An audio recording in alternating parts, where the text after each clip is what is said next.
J'en ai trouvé un, il est à côté de moi, il s'appelle Stéphane Bouvier, il a abandonné lors de la deuxième étape. Stéphane, qu'est-ce que vous faites encore ici sur ce Dakar? Malheureusement, je m'étais fixé comme objectif d'aller jusqu'au bout. Alors ma foi, c'est pas dans la solution la plus appropriée, mais j'ai pas eu de chance. La moto a eu un souci mécanique à la deuxième étape.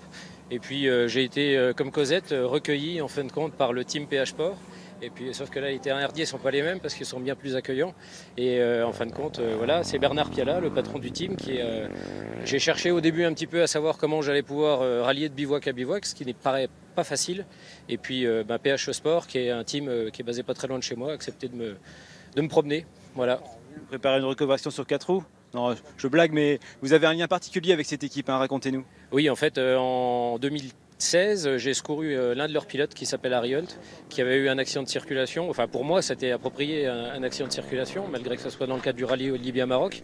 Et puis, cette personne-là avait, à mon sens, quelque chose qui était quand même certainement assez sérieux, notamment les cervicales qui étaient touchées.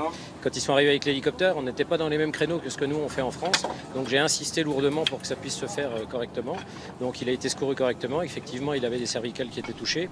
Et puis, cette personne, en fin de compte, m'a remercié sur Messenger, m'a permis de rencontrer Bernard Piala. J'ai été invité par le patron du team à déjeuner. Il m'a fait visiter ses locaux et puis j'ai découvert aussi le monde de l'automobile parce que moi j'aime aussi les camions et puis les autos de toute façon. Alors vous n'êtes pas là en touriste, hein, vous n'êtes pas en train de croiser les bras tous les jours. Qu'est-ce que vous faites? Je vous vois avec un cutter dans la main, ça m'inquiète un petit peu. Eh bien en fait, quand les pilotes mâles sont là, je fais tout ce que je peux pour les aider. Et puis ça c'est quand le camion original Bagnotul est présent. Et puis sinon, au début ils m'ont donné 2-3 missions, donc ça consiste en du nettoyage. Et puis hier soir j'ai eu des missions bien plus compliquées comme réparer des morceaux de la 3008 DKR.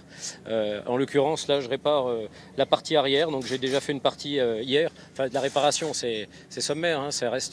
Je remplace des morceaux de voitures qui sont.